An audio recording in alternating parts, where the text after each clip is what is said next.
Le travail est une bénédiction de Dieu. Nous tous, nous aspirons au travail. Certaines personnes sont en train de rechercher même à occuper des postes de responsabilité ou bien à monter quelque chose dans le but de subvenir à leurs besoins. D'autres personnes sont en train de se battre actuellement, chaque jour, à la recherche d'un emploi, d'un travail rémunéré, ou bien même en train de monter un business. C'est une bonne chose. Dans le livre de Genèse, au début de la création, c'est comme si le chapitre de la création de l'humanité s'est ouvert par le travail. Au commencement, il y avait du vide. Au commencement, il y avait un tohu-bohu. La terre était informe. Il n'y avait pratiquement rien. Et il est écrit que l'Esprit du Seigneur se mouvait sur toute la surface de la terre. Tout était vide. C'était du tohu-bohu. Il n'y avait rien de concret. Il y avait un vide. Il fallait que quelque chose soit fait. Et le Saint-Esprit se mouvait sur la terre.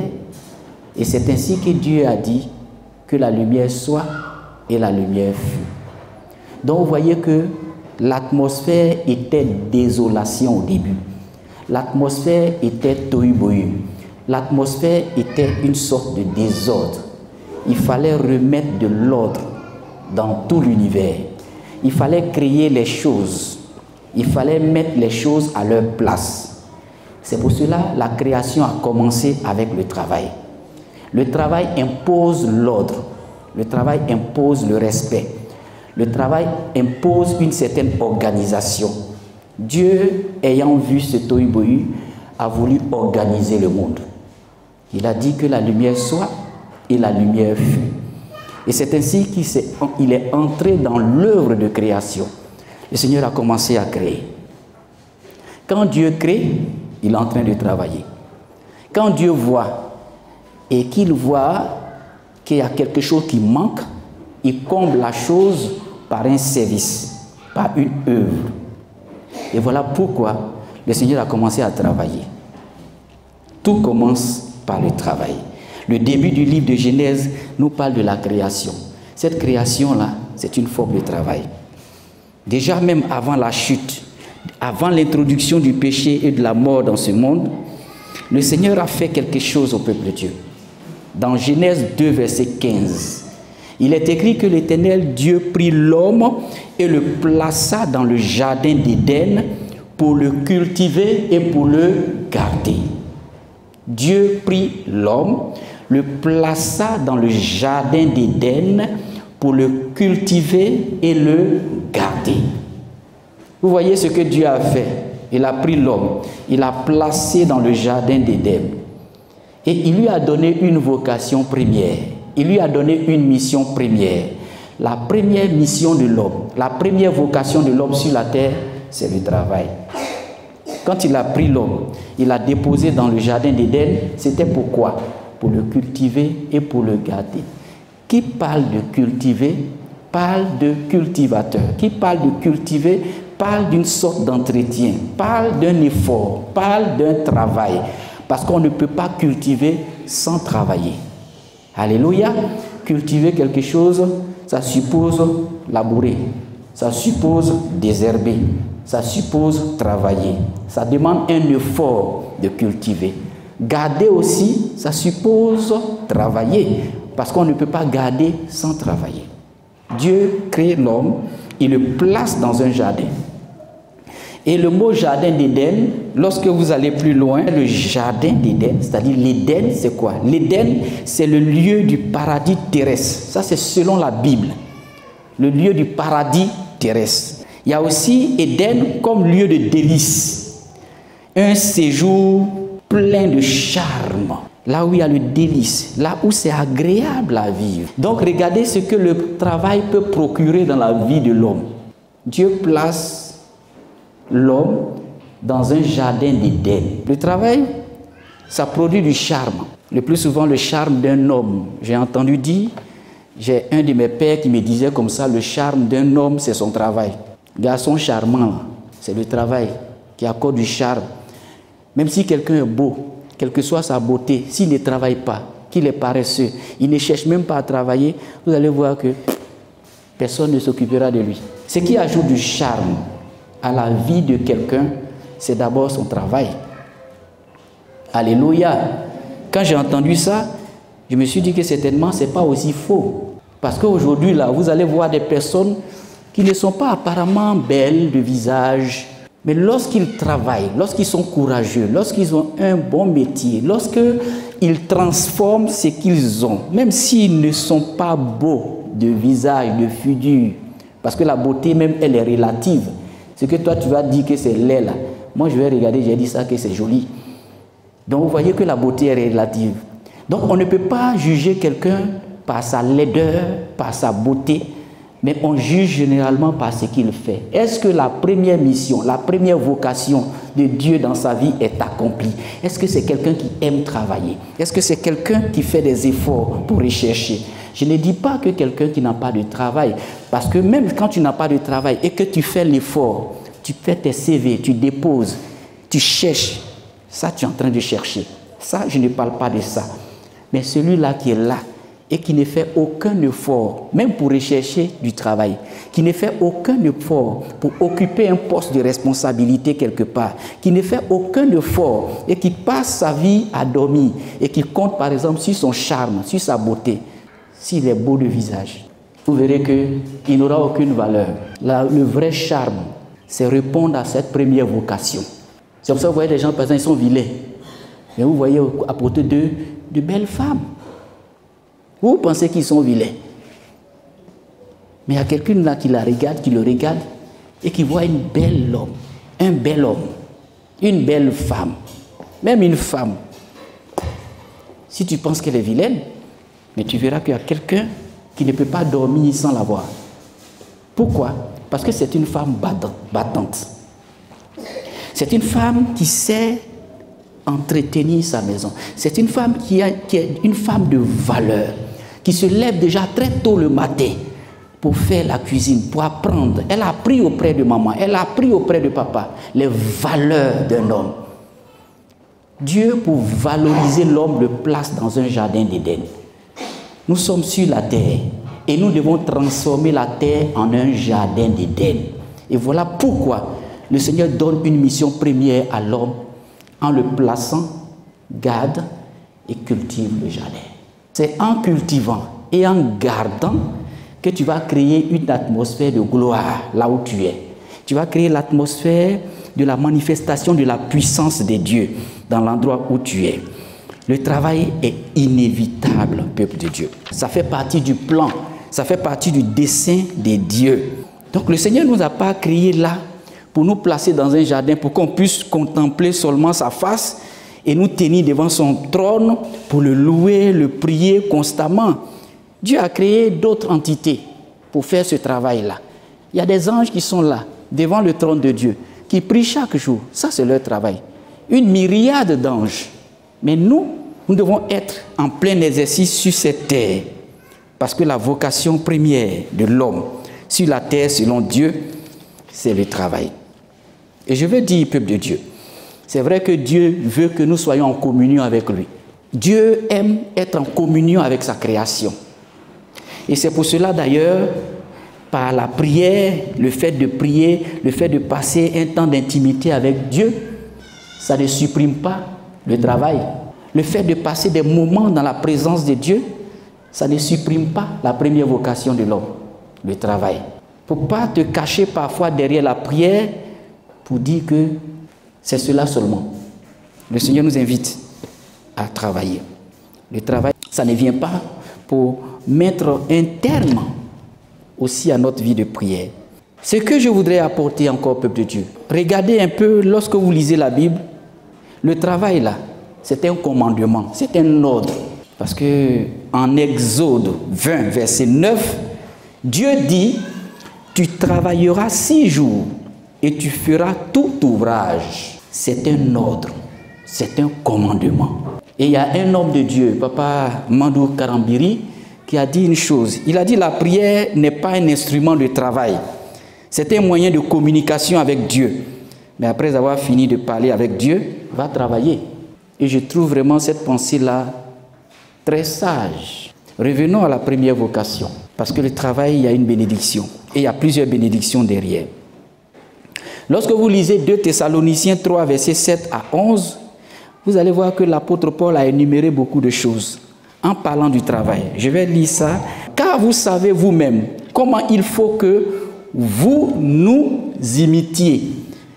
Car nous n'avons pas marché dans le désordre au milieu de vous, ni n'avons mangé du pain chez personne gratuitement, mais dans la peine et le labeur, travaillant nuit et jour, pour n'être à charge à aucun de vous, que nous n'en ayons pas le droit, mais afin de nous donner nous-mêmes à vous pour modèle, pour que vous nous imitiez.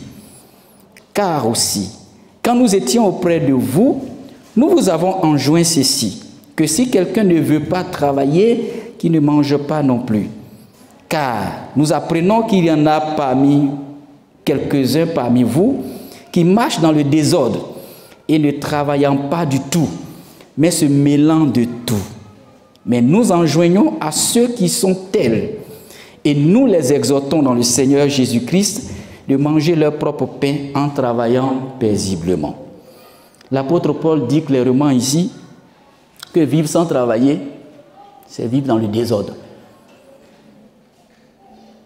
Est-ce que tu m'entends, bien-aimé, frère, sœur?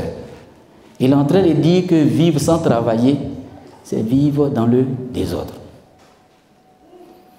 Et je vous ai situé déjà, dès l'entame de la prédication, qu'au départ, tout était tohu-bohu sur la terre.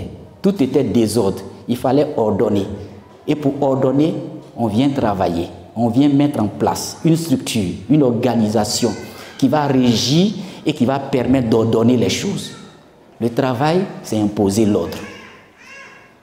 Le travail, c'est imposer l'ordre. Et donc, vivre sans travailler, c'est vivre dans le désordre. Vivre aux dépens des autres, c'est vivre dans le désordre. Il dit aux Thessaloniciens, c'est vrai que j'ai le privilège même de ne pas travailler en tant que serviteur de Dieu. Parce que, en tant que serviteur de Dieu, je peux vivre de vos dîmes, je peux vivre des offrandes. C'est ce que l'apôtre Paul est en train de dire ici. Il dit, mais je ne regarde pas ce privilège-là, mais je regarde à l'appel de Dieu, à la vocation première. Je dois travailler. Et voilà pourquoi je veux que vous imitez ce que je fais. L'apôtre Paul était un faiseur de tentes. Ça, c'était son métier. Il a appris. Il faisait les tentes. Et puis, il les vend. Et c'est ça, il gagne. Et c'est ça qu'il prenait pour subvenir à ses besoins. C'est ça qu'il prenait pour subvenir même aux besoins des saints. Il était faiseur de tentes. Et il demande ici aux Thessaloniciens, à l'Église, d'imiter ce qu'il fait. Bien qu'étant serviteur de Dieu, il a le droit sur les offrandes, il a le droit sur les dîmes, il a le droit sur tout ce qui est action de grâce. Mais il dit, regardez-moi, je regarde tout ça. Et puis, je travaille quand même. Soyez mes imitateurs. Imitez-moi.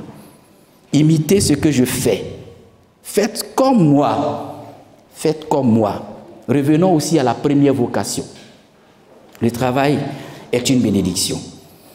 Vivre même en se mêlant de tout, il dit aussi c'est dans le désordre, c'est vivre dans le désordre. Parce que dans l'église de Thessaloniciens, il y avait des personnes qui n'étaient pas malades. Quand tu es malade, au moins, on peut dire que tu es exempté.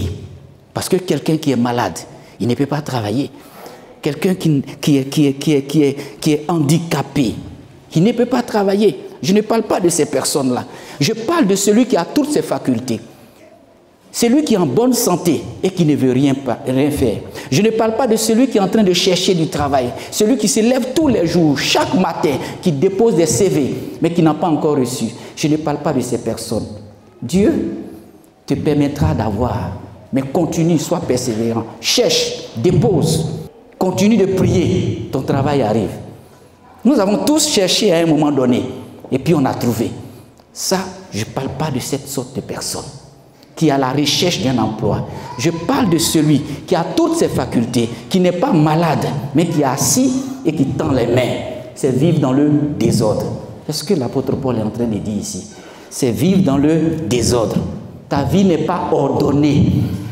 Il est temps maintenant de prendre ta vie en main. Il est temps de prendre ton destin en main. Il est temps de prendre ton avenir en main. Il est temps de te souvenir. Lorsque Dieu a placé Adam dans le jardin d'Éden, c'était pour le cultiver et le garder. Tu peux transformer l'endroit où tu es en un jardin d'Éden par ton travail, par ta discipline, par l'ordre que tu veux établir. Et quand les choses sont désordonnées, regardez combien de dégâts cela orchestre dans la communauté. Quand rien n'est ordonné, c'est un dégât, c'est un chaos. Si on est en bonne santé, il faut chercher à occuper un travail. Et je préfère même l'expression occuper un travail, parce qu'il y a beaucoup de travail qui attendent occupation.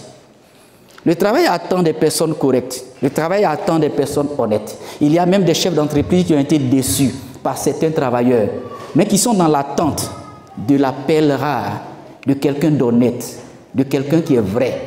Il y a des maisons, des familles qui attendent des servantes qui sont correctes. Et vous allez remarquer, même aujourd'hui en Abidjan, si vous visitez toutes les familles aujourd'hui, vous allez voir que beaucoup de personnes sont déçues de certaines servantes, de certains boys, de certains personnels de maison, parce qu'on cherche les vrais, les bonnes personnes. D'autres viennent, ils sèment le chaos, ils s'en vont. Et ces gens de personnes ne durent pas, parce qu'ils sont habitués à partir de maison en maison, de foyer en foyer. D'autres personnes même te comportent de la façon la plus désagréable. C'est pour vous dire, beaucoup de foyers, beaucoup de maisons sont à la recherche de travailleurs conscients, consciencieux, de bonnes personnes. Si tu cherches du travail, tu vas trouver. Il y a des postes à occuper. Il y a des postes à occuper. Peut-être que tu n'as pas encore regardé dans la bonne direction, mais il y a toujours des postes à occuper. Plusieurs postes à la recherche de l'appel rare. De l'appel rare. Et tu peux faire partie de ces personnes honnêtes, comme Joseph, qui est entré dans la maison de Potiphar et qui a fait la différence. La différence par son savoir-faire, son savoir-être et sa bonne tenue. La différence par le Saint-Esprit qui était en lui. Cela faisait que tout ce que Joseph touche dans la maison de Potiphar est béni. Il transforme tout en prospérité. Il transforme tout en or. Quand il touche quelque chose, il arrange, il ne gâte pas. Dieu cherche ce genre de travailleurs. Et tu peux en faire partie, si tu le veux. Ne te décourage pas si tu as déposé des CV par-ci, par-là. Ne te décourage pas si tu as eu même de la formation adéquate, mais que tu n'as pas encore eu le travail. Cherche, continue de chercher. La Bible déclare, frappez, demandez et l'on vous donnera. Frappez et l'on vous ouvrira. Cherchez et vous trouverez. Si tu cherches, tu vas trouver. Ce n'est pas encore fini. Le Seigneur va te permettre de trouver le travail qu'il te faut.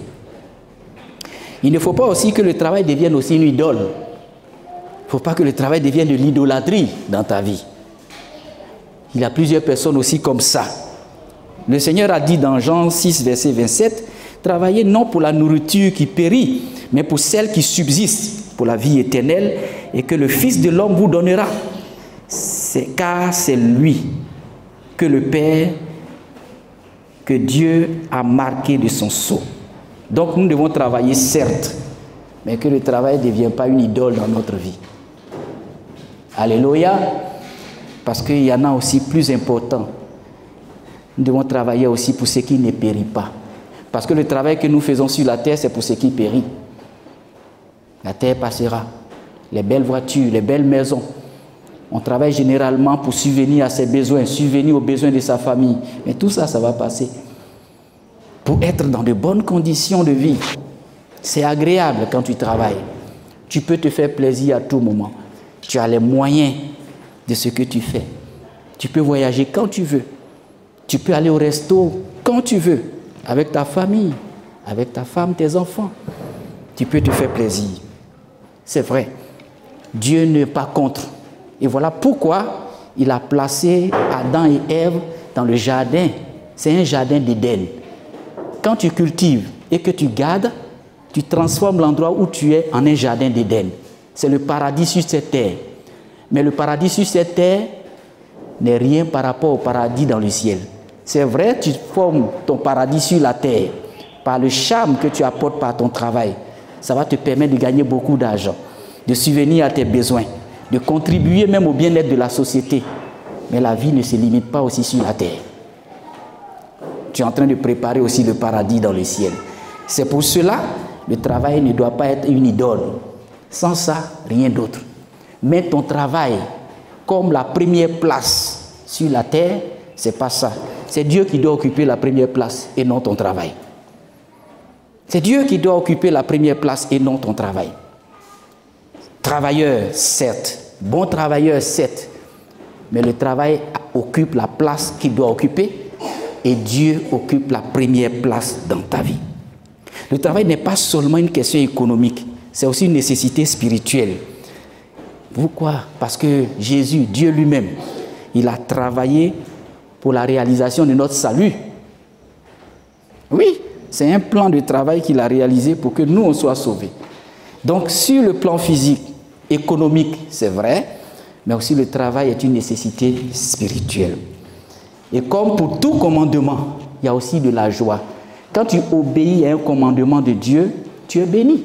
Quand tu respectes un commandement de Dieu, tu es béni. Donc, travailler honnêtement et de façon productive apporte de la satisfaction. Ça apporte la joie, ça apporte la bénédiction. Ça apporte même une estime de soi. Quand tu te lèves le matin, tu te regardes, tu es content. Quand tu te regardes dans le miroir, que tu travailles honnêtement pour gagner ta vie à la sueur de ton front, quand tu te regardes, tu es fier. Quand tu pries même là, tu pries Dieu et tu demandes à Dieu encore de t'aider encore. Pourquoi? Parce que toi-même, tu es déjà content de toi. C'est ce que le travail apporte, l'estime de soi. Ça valorise. Ça te permet de voir ce que Dieu est capable de faire et ce que Dieu a fait. Mais quand tu ne travailles pas et quand tu as la paresse, regarde même quand tu te regardes dans le miroir, c'est dégoûtant. Et ceux aussi qui te regardent de l'extérieur, ils disent mais lui là c'est un bon, n'a rien. Il fait le malin dans le quartier, pourtant il n'a rien. Est-ce qu'on peut dire ça à quelqu'un qui travaille honnêtement? On peut lui dire tu fais le malin, pourtant tu n'as rien? Non, hein? Non. Si les personnes sont correctes, ils verront que ceux qui travaillent là, ils apportent de la valeur ajoutée à la société. Ceux qui travaillent là, ils répondent aux besoins. Ce matin, je me suis levé et j'ai constaté que dans mon salon, il y a des ampoules qui ne fonctionnent plus. Donc, j'ai besoin d'un travailleur dans le domaine de l'électricité. Il va venir arranger. Donc, celui qui travaille, il est respecté. Moi, je n'ai pas appris ça. Je ne sais pas comment faire. Peut-être qu'il y a un court-circuit là-bas. Peut-être qu'il y a des câbles qui ont été broyés parce que j'ai des rongeurs aussi qui se promènent dans les plafonds là. Ils peuvent avoir rongé des câbles. Mais il faut un expert dans le domaine. Quelqu'un qui a été formé, qui sait faire. Donc, vous voyez que je suis à la recherche de quelqu'un qui est expert dans son domaine. C'est pour ça qu'il n'y a pas de sous-métier. Il n'y a pas de travail, de métier plus important que d'autres et d'autres moins importants, pourvu que ce que tu fasses soit légal, soit correct selon Dieu, pourvu que ce ne soit pas du vol, pourvu que ce ne soit pas la prostitution, pourvu que tu gagnes ton pain à la sueur de ton front. Tu seras recherché. Tu seras recherché. Parce que tout le monde n'a pas la même faculté. Tout le monde ne fait pas les mêmes choses. Toi, tu as ta discipline. Toi, tu as ton domaine. Moi, j'ai mon domaine. Et tout ça, ça se complète. Un jour, quelqu'un aura besoin de toi. Un jour, quelqu'un aussi aura besoin de moi. Ne serait-ce que pour faire un meuble, j'aurai besoin d'un menuisier. Pour réparer peut-être la tuyauterie, un tuyau, un robinet, j'aurai besoin d'un plombier. Occupe un poste dans la société. Occupe une responsabilité. Tu vas apporter de la valeur ajoutée. Et ça va te permettre de gagner ton pain à la sueur de ton front. Il y a un pasteur qui disait, l'argent que vous envoyez à la sueur de vos fesses là, je ne veux pas ça ici. C'est vrai, ça fait rire, c'est vrai, il a employé un mot lourd. Mais en réalité, quand tu penses à ça, tu vois que réellement, il y a des personnes qui gagnent de l'argent à la sueur de leurs fesses. C'est parce que Dieu a dit, il y a la sueur de ton front. Est-ce que vous me comprenez, peuple de Dieu? Occupez des postes de responsabilité dans la maison de Dieu. Occupez des postes. Et le chrétien doit être celui-là même qui sait occuper ses postes, qui sait choisir un emploi. Et Dieu nous donne les moyens de nous positionner parce que le Seigneur ne nous a pas créés comme ça de façon inutile. Quand il place Adam dans le jardin d'Éden, il a mis en Adam des talents, des dons qui vont faire de lui quelqu'un qui cultive et qui garde la terre. Dieu ne peut pas te placer dans un endroit sans avoir mis au préalable des talents, sans avoir mis en toi des dons, sans avoir mis des centres d'intérêt dans ta vie. Quand Dieu place quelque part, c'est qu'il a mis en toi une petite fibre, quelque chose qui ressemble à l'endroit où il t'a mis là, pour que tu puisses transformer cet endroit en un jardin d'Éden. C'est comme ça que le Saint-Esprit fait. Notre Père nous connaît. Chacun de nous, il nous connaît. Il nous a donné à chacun des dons. Il nous a donné à chacun des talents. Il a mis en nous quelque chose qu'on aime faire et dans lequel on se retrouve. Quelque chose dans lequel, lorsque toi tu fais, c'est excellent. Lorsque toi tu fais, c'est bon. Lorsqu'un autre fait, il ne fait pas ça bien. Mais toi, on te reconnaît comme quelqu'un qui sait bien dessiner. Quand tu passes quelque part, tu fais une croquis, c'est correct. Mais quand moi je viens, je représente, je fais la même coquille, ce n'est pas la même chose. Quand je fais l'image là que tu as fait, ce n'est pas la même chose. Mais toi, quand tu fais, il y a dans ton doigt quelque chose de magnifique, d'exceptionnel. C'est ce que Dieu a mis en toi, un talent. Dieu place avec des talents. Dieu place avec des dépôts. Dieu place avec des centres d'intérêt quelqu'un dans un endroit. Il te positionne là. Pas pour que tu regardes l'environnement, pas pour que tu dormes, pas pour que tu passes tout ton temps à regarder les choses. Mais tu dois faire quelque chose. Ce que Dieu a mis en toi là, c'est ça que tu dois commencer à démontrer dans ce jardin, dans cet endroit. Même si cet endroit est d'abord tohu-bohi, même si cet endroit est désordre, par le travail, tu dois mettre de l'ordre. On aime bien dire à nos enfants, mettez de l'ordre là. Il faut balayer. Cette chose n'est pas à sa place. Regarde ta chaussure, lave, ou bien balaye. Fais ton lit. Quand tu te réveilles, positionner les choses là où il faut. Le travail permet d'ordonner. Et voilà pourquoi il est important d'emmener nos enfants déjà, selon leur capacité, à aimer le travail bien fait. Le travail correct. Enseigne les enfants selon la voie qu'ils doivent suivre. Lorsqu'ils deviendront grands, ils ne s'en détourneront pas. Il ne faut pas regarder un désordre dans ta maison et puis laisser l'enfant. Il faut lui dire, mets de l'ordre. Tu es en train de lui apprendre à travailler. Et quand il sera habitué, tu vas voir, quand il sera grand, il va faire ça facilement. C'est pour ça que nous insistons, le travail. Je ne te dis pas de donner des corvées, du travail difficile à tes enfants. Mais les petites choses qu'ils peuvent faire selon leur capacité, il faut leur apprendre à faire ça. Quand tu es en train de faire quelque chose, qu'il soit à côté de toi et que tu lui montres. Montrons tout ce que nous devons montrer à nos enfants dès maintenant, pour ceux qui ont des enfants, qui ont une famille. Présentez-les les choses. Montrez-leur une organisation. Comment les choses se font. Préparez-les à la vie active. Parce que nous sommes dans un monde où les choses évoluent. Demain, là, ça sera difficile. Plus compliqué encore. Déjà, les choses semblent compliquées. Voyez, dans 2 ans, dans 3 ans, ça sera encore plus compliqué. Apprenons-les à travailler. Dieu a mis en nous des dons et des talents que nous pouvons développer. Par tes dons, par les talents que Dieu a mis en toi, tu peux savoir dans quel domaine Dieu veut que tu exerces, peuple de Dieu.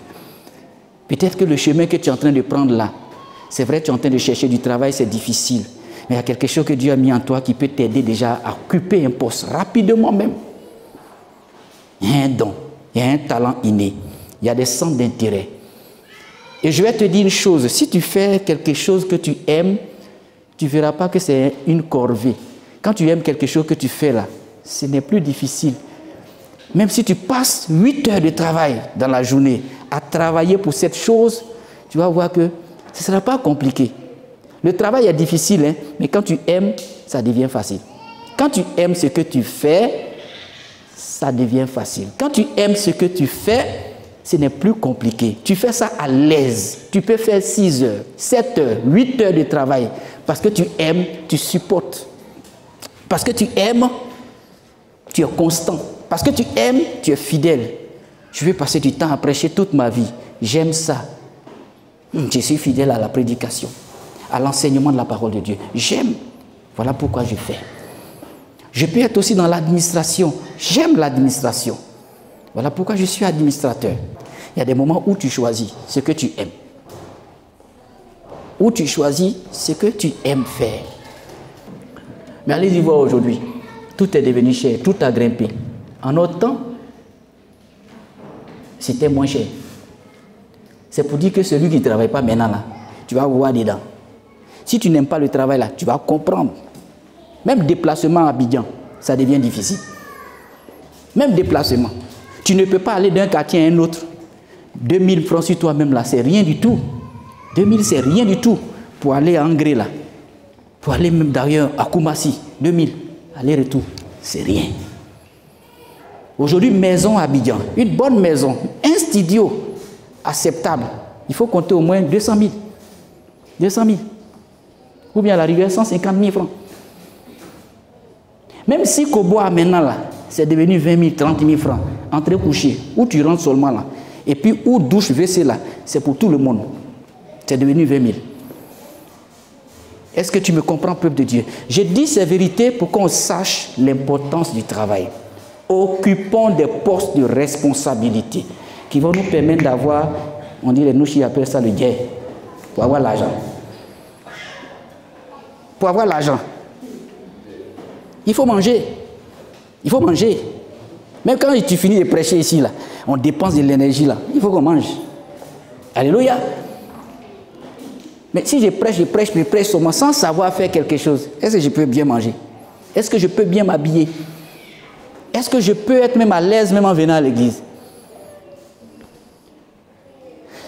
Je suis à l'aise parce que même s'il n'y a pas beaucoup de personnes, je mange, je vis, je m'occupe de ma famille, je m'occupe de mes enfants.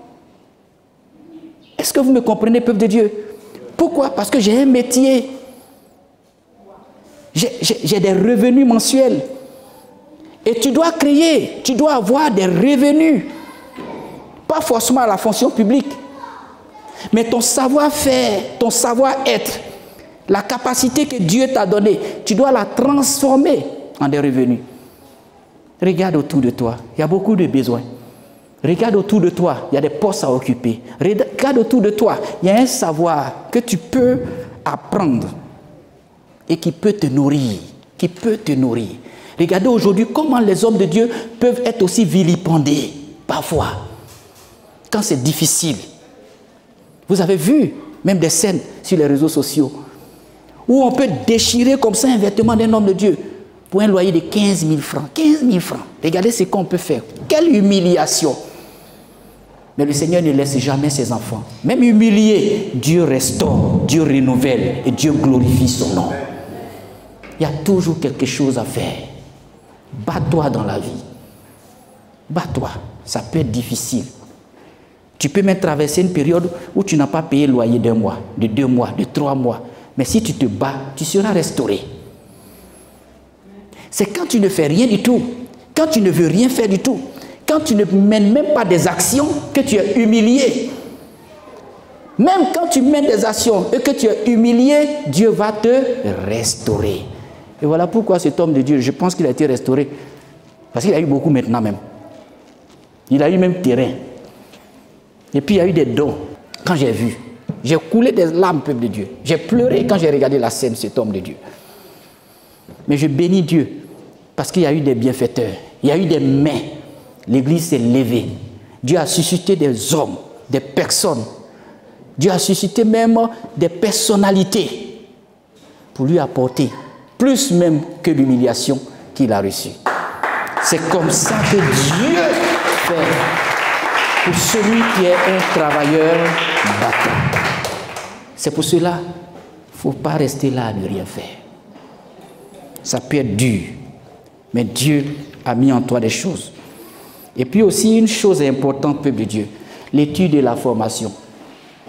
Tu veux exceller dans ton domaine, il faut te former. Il faut te former. Il faut étudier. Il n'y a pas de mal à apprendre. Tu aimes la plomberie, apprends auprès de quelqu'un. Tu vas acquérir la connaissance, tu vas acquérir l'expérience.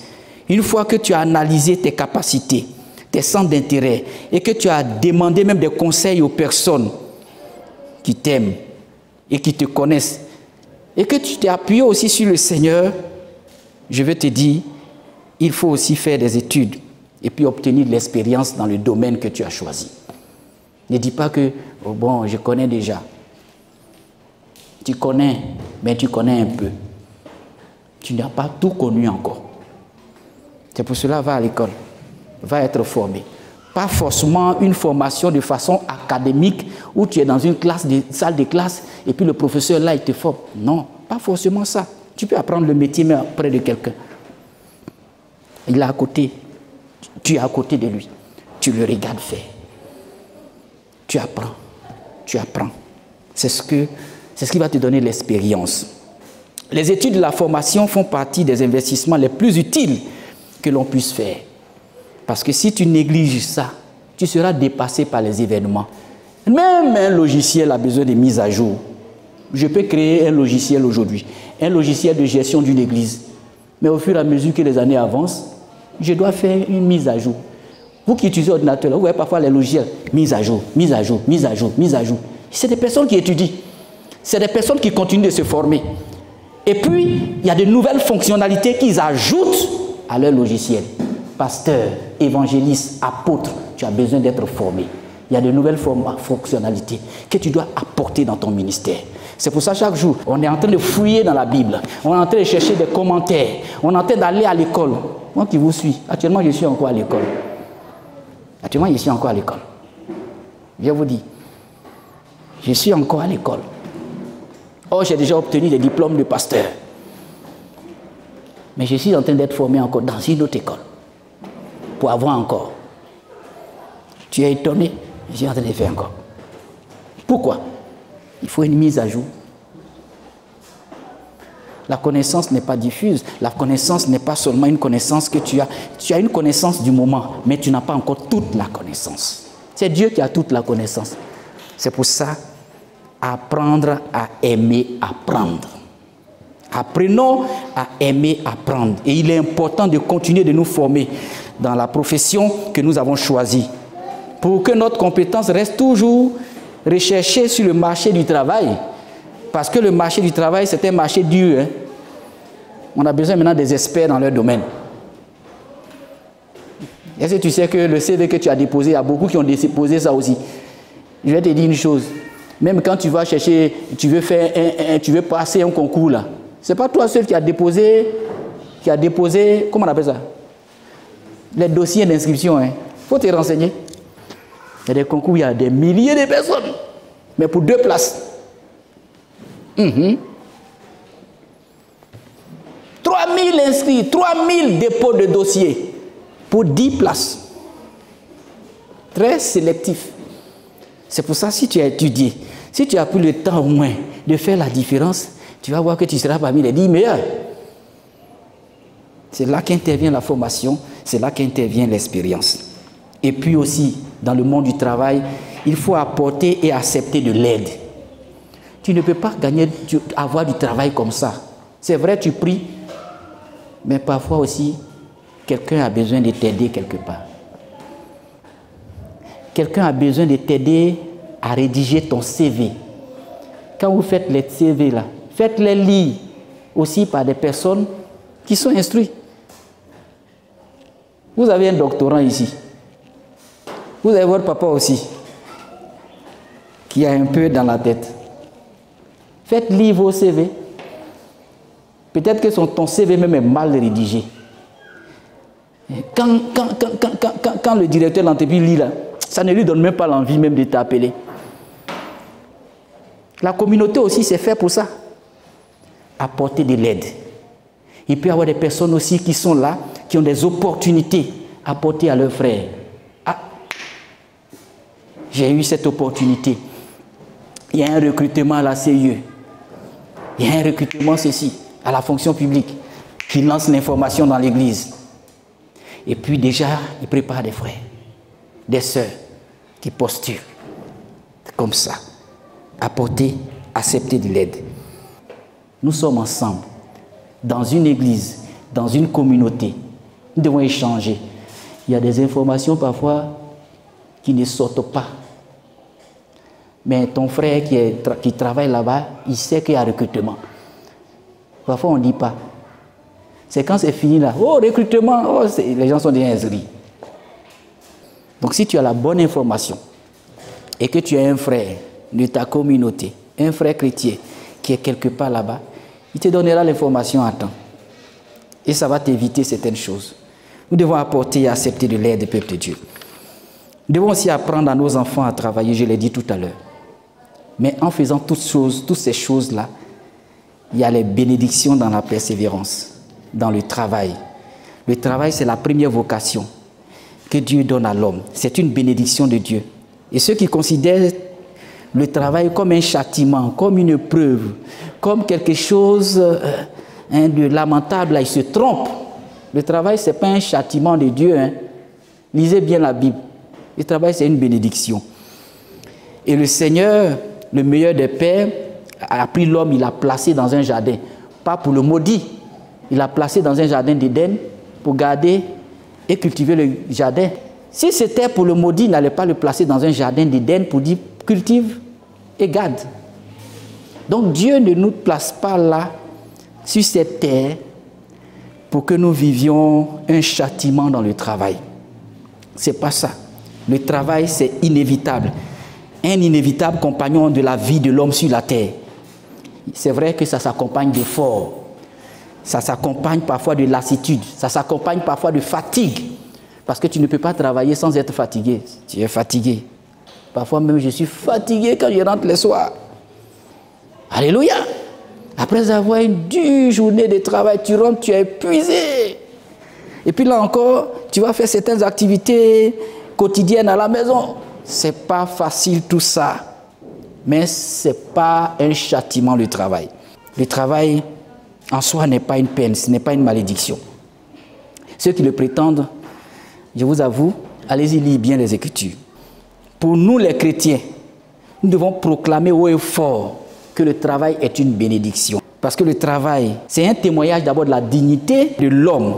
Et aussi c'est un témoignage de son emprise sur la création. Parce que Dieu a dit, quand il a placé Adam et Ève, il a dit, dominez, assujettissez la terre. Je vais lire le passage, si je retrouve, dans Genèse 1, verset 28. Il a dit, soyez féconds, multipliez, emplissez la terre, soumettez-la, dominez les poissons de la mer, les oiseaux du ciel et tous les animaux qui rampent sur la terre. On ne veut pas dominer sans travailler. Quand tu travailles, tu as la domination sur toute chose. Il y a des gens qui dominent aujourd'hui l'informatique. Il y a des gens qui dominent aujourd'hui la terre. Ils ont le secret des cultures. Ils ont dominé. Il y a des gens qui dominent aujourd'hui les animaux. Ils peuvent élever des bœufs, élever des porcs, élever des poulets. L'élevage. Quand tu apprends ça, tu domines sur les animaux. Dominez sur ça. Soyez féconds et multipliez. Donc, vous voyez que c'est une bénédiction.